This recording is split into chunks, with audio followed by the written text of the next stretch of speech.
You like being able to focus. You like making decisions. You like information that helps you to make decisions. You are beginning to understand that without choices, you could not focus your conclusion. And the entire evolution of this ever-expanding universe is about those choices which give you the opportunity to sift through and conclude. We want you to realize that you're making choices all day, every day, whether you ever speak them with words or not. Often the words that you speak out loud, you would say, these are my goals, or these are my desires, or even these are my decisions.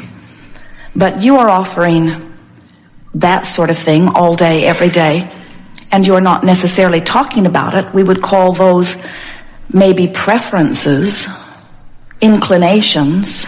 Preferences is really the best word, because you just can't be focused, awake, alive, observing, experiencing, without conclusions happening within you, whether you are aware that you are concluding because you are backing it up with your dialogue or not.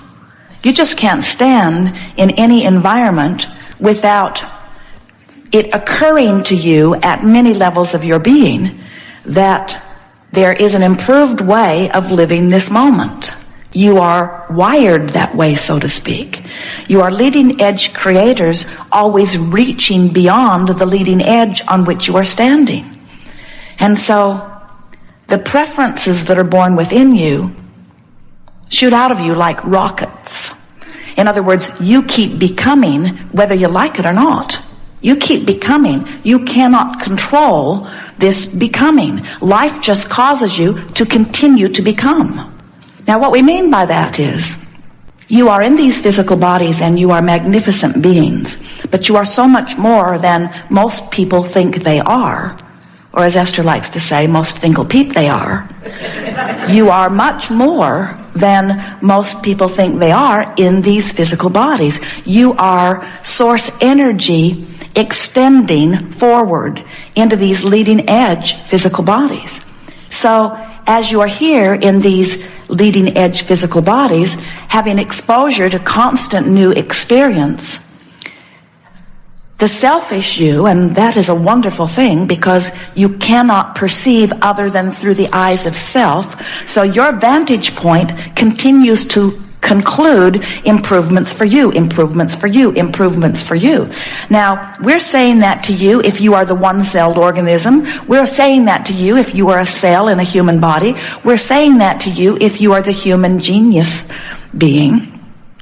Your life experience causes you to set forth preferences, and those preferences extend from you like rockets. And this is the part that we really want you to hear, that we think that you are mostly not really aware of. As that preference is born, source goes with it. In other words, the non-physical you that is in the eternal state of becoming because of the physical you vantage point, that non-physical you goes with that preference and immediately becomes it.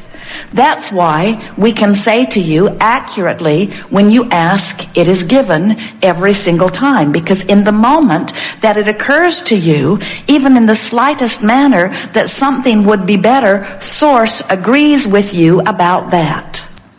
Now, if there were ever a case to be made for you to begin working on your coming around to your sense of worthiness, we think that must surely be it. Because when you ask, you that are source become immediately that which you are asking for. Vibrationally, it is done. Do you get that? Sort of? There is thought, and then there is thought form, and then there is manifestation. And so it's all part of that process. If your environment has the resources to cause something to occur to you, the occurrence of it has caused the creation of it, and source has become that. The question is, what are you now doing about the gap between your launching this desire or your asking this question, to which source has already found the answer and lined up the circumstances and events to provide the physical manifestation for you? The question that this workshop asks and answers is, what are you doing about closing that vibrational gap? And we also want you to understand that you will never be happy unless you've closed the gap. In other words, you're never satisfied holding yourself back in a long-range way from who you have become. So this is the way it works. This is the big picture. You are non-physical energy. You are mind. You are consciousness. You are source. You are soul. You are good. You are worthy. And you want more life in a physical body because it's fun. You want the deliciousness of the leading edge experience. So you project yourself into a physical body, delighted with the contrast that you know will provide the basis for the new ideas that will occur to you. And you know that you're going to be mixing it up with a lot of other creators, so you know it's going to be a very fertile ground of creating. So splat, in you come. Welcome to planet Earth. And as you come forth into this physical body, you are immediately surrounded by an environment that causes you, from your selfish, the only perspective that you have, point of view, to offer preferences. And as the preference extends from you or exudes from you, shoots out of you like a rocket, Source says, you ought to know, you're the one standing there. Who better to know what would be best for you than you standing there in the middle of it? So you ought to know, yes, it is done. Immediately when you ask, it is given every single time. But what we see with some of you, even though your contrast has caused you to ask for something different than where you are standing, often you keep talking about where you're standing. So you hold yourself without meaning to in vibrational accord with the contrast that caused the desire to be born, rather than going as Source does, right into vibrational alignment with the desire. Jerry and Esther have navigational systems in their vehicles, 3 different ones now. But they all work on the same premise, where because of the satellites in the sky and the contraptions in the vehicles, the system understands where they are. So then they program in their desired destination, and the system then takes those 2 points of relativity and calculates a route between them. The system only wants to know, where are you in relationship to where you want to be? Or even better said, where do you want to be in relationship to where you are? So then the system gives them a verbal and visual description of how to get there, and then they proceed along the way. If they diverge from the recommended route, Magellan in particular kicks up quite a squawk. Please proceed to the highlighted route. Please proceed to the highlighted route. If they really get carried away from their route, Magellan says, when possible, make a legal U-turn. Because it is clear from these 2 points of vibrational relativity that they are not on their way to where they said they wanted to be. And you have a squawking, you might say, emotional guidance system within you that lets you know when you are not on your route between where you are and where you want to be. As you move closer to where you have become, you feel an improved, an increasingly improved emotion. Because as you move away from what is not wanted, you release resistance. And as you move toward what is wanted, you affect allowing. In other words, allowing of who you have become or disallowing of who you have become. Allowing your alignment with Source, resisting your alignment with Source. And the emotions that are within you are clear, accurate indicators of that. So your emotional guidance system is based upon 2 points of vibrational relativity. Where am I in relationship with who I have really become? And before you leave this gathering here today, we want it to be very clear to you, if you are wanting to understand it, that once life has caused you to become something more than you are, you've got to keep up to speed with it, or you feel unfulfilled. You feel frustrated. You feel like something's out of whack. In other words, you can't hold back. You must continue to let yourself be who you have become. Now, it's not essential. It's not important for your worthiness. In other words, you could hold yourself apart from the magnificent being you are constantly becoming and live a life of despair or grief or anger. And when you croak, You'll move right into alignment with who you are. In other words, you're not going to die and then be held in a place of negative emotion forevermore because you didn't make the jump. The discomfort happens in the moment of the misalignment. And as you allow yourself to move up this emotional scale, you feel better and better and better. The emotional scale on the end where you're allowing the alignment feels wonderful. It feels like clarity. It feels like passion. It feels like enthusiasm. But on the end of the scale where you are not allowing the alignment as much, on the far end of it, you feel grief or despair. As you move up the scale, you feel revenge or rage or anger. And as you continue to move up, you begin to feel pessimism, maybe even hopefulness, optimism, belief, and then finally knowing.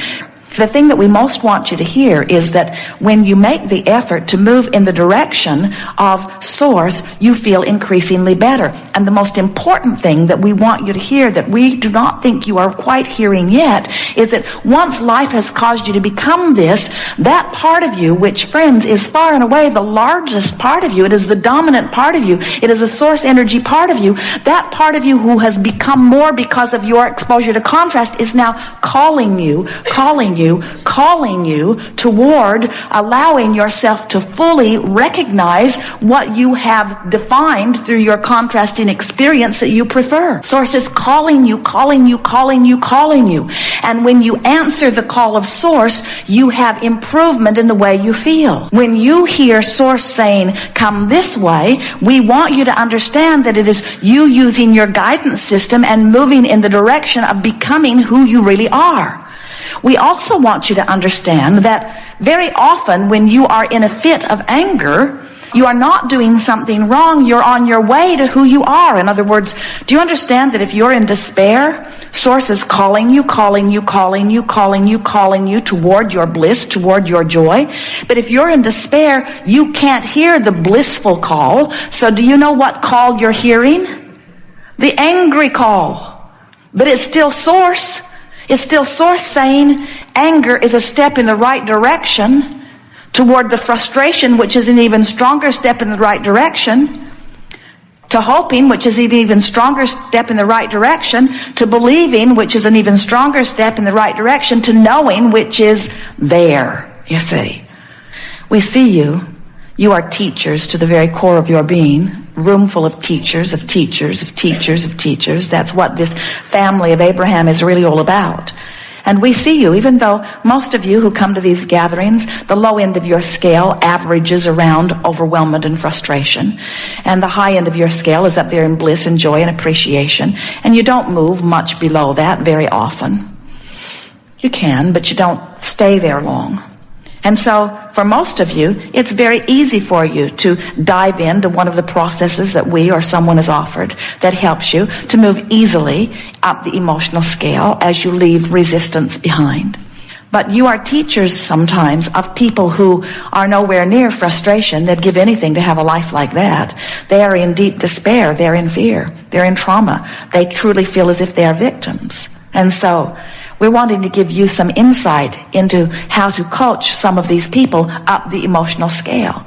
And the most important thing that we want to say to anyone who is in a place other than where they want to be is, you've got to let your first intention be to make peace with where you are. Because if you are standing in a place of despair or anger or not enough money or any situation that is not pleasing you, and you are beating up on yourself for not doing better, you are clearly focused in the opposite direction, because when you beat up on yourself, your disrespect for yourself is the most pressing, dominant, and destructive, out of alignment thing that you could do, because your Source, who is within you, adores you. And when you do not adore you, you are out of whack. That Source that is within you knows your value, and when you do not, you're out of whack.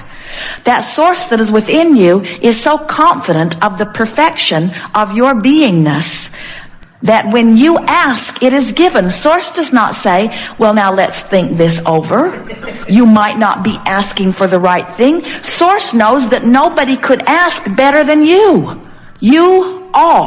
We all are wired for cooperative independence. And by that we mean you are so free you can choose bondage. But you are the creator of your own reality. Nobody else is. And it is a personal, very individual determination to make your deliberate trek up this emotional scale that will bring you into the power that you were born with and into the power that is natural to you.